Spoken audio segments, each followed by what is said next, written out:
Hi guys! So may mga nagre-request sa inyo na ipakita daw namin yung mga childhood pictures namin. So okay, mauna na ako ha. Ang unang childhood picture ko ay... Hala! Guys! Tingnan nyo! Tingnan mo yung naka-brace pa ako dyan, no? Hala, parang may tartar. Ano sasabi mo? Okay. Mahal ko yan. Ikaw na, saan yung sa'yo? Gusto ko makita. This is like a baby photo. Tingin? Di ba? Wow, cutie! Ito naman yung next guys. So, tigda tatlo kami childhood picture. So, ito yung next sa akin guys. Ay, wait lang. Ayun. So, ayan guys. Ha? Sino yun? Sino yun? Ako! Ayan no! Ba't may picture ka ng ex mo dyan? Picture ng ex ko to. Sino yan? Ha? Sino yun? Anong sino yun? Sino yun? Sino yan? Sino yan? Sino yan? Sino? Sino yan? Kaibigan Sino yan? ko. Ex mo yan. Anong ex? Ex mo yan! Ewan, baka na-save ko lang kanina. Hindi, naghahanap kasi ako kanina ng... Wow! Wow! Ganon? It's not what you think it is, okay? Okay, next na, okay? No! OA mo, ang OA mo. OA mo, dito ka na. Bash, patingin na nasa sa'yo. No. Ano, no? Bash, hindi ano ba? Parang... Guys, hindi niyo alam na pinaprank ko siya. Nag-walk out siya, guys. Hello, nasasayuin ko muna siya. Bash! Anak, kailan ka uuwi? Magpapasko na. Ayun na! Malapit na mag-Noche Buena! Bilisan nyo! Oh, naayos ko na yung table ha! Lagyan nyo dito yung mga pagkain! Oh, pinaglutuan ko kayo ng favorite nyo! Kaldereta! Mga anak, sana nagustuhan yung mga regalo namin sa inyo. Thank you po! Hindi na magiging blurred yung mga pictures ko! Wow, mga favorite box ko to ah! Thank you po! Ang angas naman nito! Solid! Sa wakas, makakalaro na din ako! Nay, sana palaging ganito. Sana palagi tayong masaya at kompleto. Siyempre naman anak, ano ka ba? Oh, 12 o'clock na. Merry Christmas mahal. Merry Christmas mga anak. Oh, Merry Christmas. O, kain na tayo. Merry Christmas guys. Merry Christmas. Mahal ko kayong lahat. Merry Christmas. Best family ever. Bawi na lang ako next year, Nay. Scarlett, focus on your work. Opo ma'am, ito na po. Okay class, magre-recitation tayo. Ang makasagot, +1. Direct to the card. For sure, ako nang magiging top 1 kapag nakasagot ako dyan. Dapat ako ang makasagot niyan, hindi si Samantha. Unang tanong, ano ang card na ginagamit kapag nagwi-withdraw? Ma'am? Ano pa bang card yun? Di face card. Anong face card ha? ATM card yun. Face card. Wala ka nga nun? Ayusin nyo Susunod, ano ang kulay na nasa flag natin? Ma'am, ang kulay po ng flag natin ay red at green. Ha? Bakit may green, ha? Di ba po pag masama, red flag, tapos kapag mabait, green flag? Anong pinagsasabi mo? Diyos ko mga bata ngayon, ang kulay ng flag natin, red, blue, white, tsaka yellow. Okay class, last question na lang to Ayusin nyo na, napakadali na lang na to. Ano ang iniinom kapag masakit ang ulo? Ma'am ako ma'am. Okay Michael, yakap, sulat, kiss pa rin po ni Crush. Love, sorry, di ko sinasadya. Okay ka lang? Okay lang ako love. Ikaw naman kasi, sinasabayan mo yung init ng ulo ko. Alam mong ayaw ko yun, nasuntok tuloy kita. Sorry. Okay lang, next time wag mo nang gagawin ha. Tara na, bihis ka na. Kakain tayo sa labas. Anong gusto mo? Kakain tayo sa labas. Sige, tara. I love you, Bebu. I love you too. A few moments later.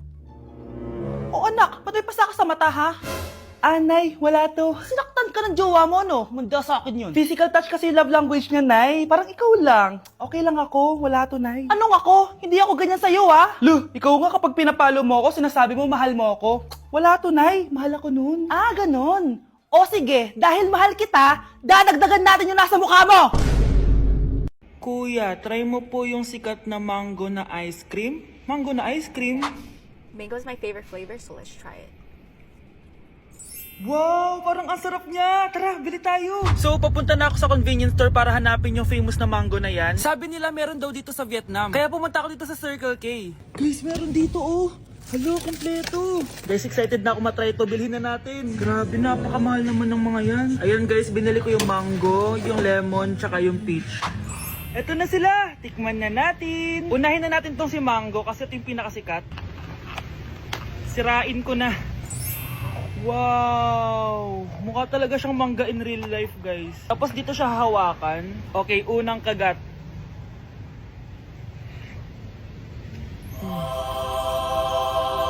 Ang sarap na.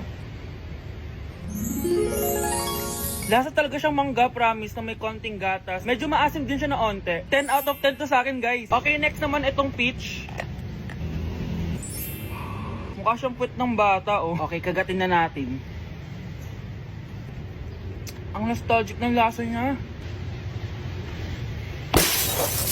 Nangingilo ako, guys. Sobrang lamig. Parang sarap niya. Hindi siya sobrang asim, hindi rin siya sobrang tamis. Like, sobrang sakto lang talaga. For me, 9.5 out of 10 to. Okay, last, etong lemon.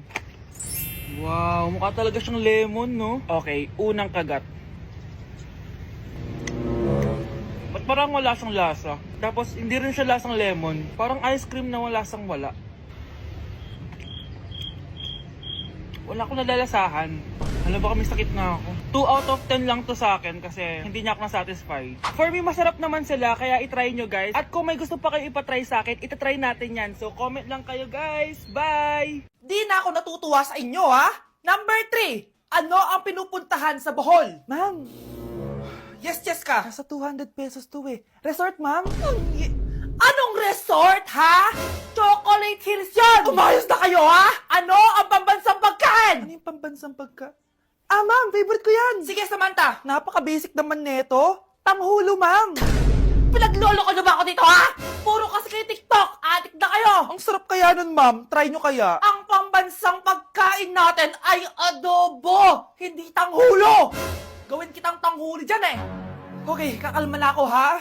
Ang makakasagot neto, perfect na sa exam. Ano ang pambansang laro natin? Pag nasagot ko to, mas mataas na yung score ko kay Samantha. Ma'am! Scarlett, umayos ka na, ha? Sige. Ang pambansang laro natin ay 8-ball pool. Anong 8-ball pool? Ornis yun! Perfect ka na sa akin! Perfect 0! Mali ka, ma'am. Halos lahat ng kakilala ko dito naggaganon. Yun yung pambansang laro natin. Oo, desisyon ako. Ayoko na. Magre-resign na ako.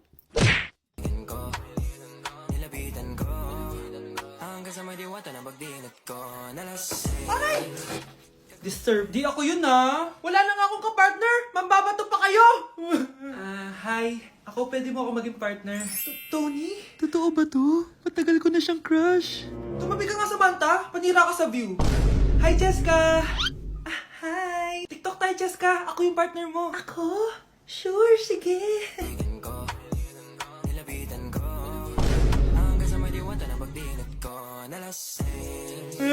Ayoko na mabuhay!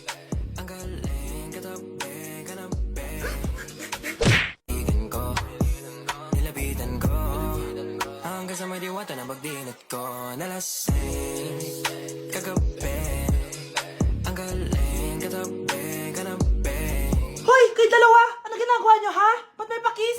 Ma'am, ito po kasi usong step ngayon yung may pakis sa chicks. Ayan, sinasabi ko na nga ba? Puro na naman kayo TikTok! Mga nalalaman nyo! Ang bata-bata nyo pa, may pakis-kis na kayo nalalaman dyan?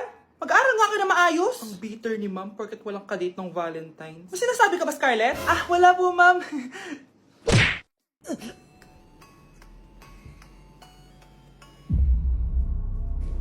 Isa ka na din katulad ko, anak. Anong ginawa mo sa akin, Nay?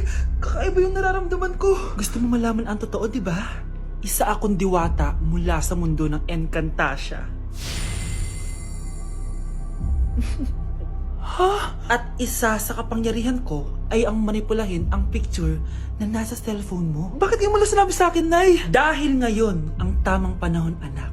At nasa katawan mo na ang kapangyarihan na para sa'yo. Pero paano ko malalaman kung ano yung kapangyarihan ko? Ikaw ang tutuklas niyan, anak.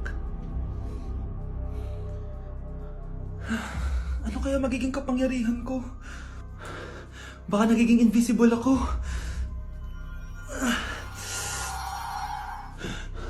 Hindi ako nawala.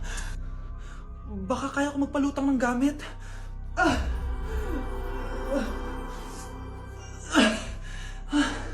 Hindi lumutang. Ang hirap naman neto. Baka kaya ko tumagos sa pintuan. Aray, aray, aray, aray. Natatay ako.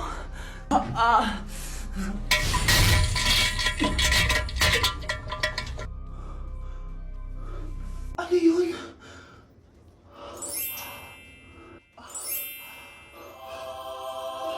Ito ba yung kapangyarihan ko? Tumain ng ginto? Nay, alam ko na yung kapangyarihan ko. Tumatay ako ng ginto. Anak, uminom ka na maraming pampatae para yumaman na tayo. Talino mo talaga, Nay. Trigger warning, kung takot kayo sa tahi, huwag niyong papanoorin to. So may nag-comment, bago ko sagutin yan, gusto ko lang sabihin na Happy New Year everyone! Tapos na yung 2024. So, answering the question, ano po yung nasa labi niyo? Tinahi po yung labi ko. Ang ginawa pong surgery sa akin is lip reduction surgery. So, pang 5 araw na to guys, and as you can see, hindi ko na ilalapit kasi baka matakot talaga kayo. Bakit ako nagpa-lip reduction surgery? First of all, siguro lahat naman tayo may insecurity. And kung di nyo napapansin, malaki talaga naturally yung labi ko. Mas malaki yung sa taas compare sa baba. So, hindi siya proportion. Actually, dapat hindi ko na siya itutuloy. Pero may isang bagay kung bakit ko siya tinuloy. And yung number 2 reason ko is palagi ko siyang nakakagat whenever na kumakain ako. So, dahil nga malaki yung labi ko, marami laman sa loob. So, kapag ngumunguya ako, nakakain ko siya. Ang tendency, hindi nawawala yung singaw ko. And lumalaki yung singaw ko kasi palagi ko siyang nakakagat. Imagine, hindi lang isa, hindi lang dalawa ko siya beses nakakagat, kundi siguro mga 5. Ganun kalala. So, dugong-dugo talaga. Kaya tinuloy ko na rin siya para finally mabawasan na yung laman niya sa loob at sana hindi ko na siya makagat in the future. Pero syempre, para mas maging confident na rin ako sa mga pictures. Kung nagtataka kayo kung bakit after Pasko or December 26 ako nagpa-surgery, is yun yung earliest na appointment na pwede yung doctor ko. And yun na yung ginrab ko since kailangan kong gumaling before ako bumalik sa school. Kasi di naman ako pwedeng bumalik sa school na nang ganito yung sitwasyon ng bibig ko. Paano ako magre-report, diba? Ito na ata yung sinasabi nilang New Year, New Me. So yun lang naman guys. Again, happy New Year. Wishing you all the best in 2025. Babalik na ako sa content ko. Promise, pag gumaling na talaga to. Bye-bye.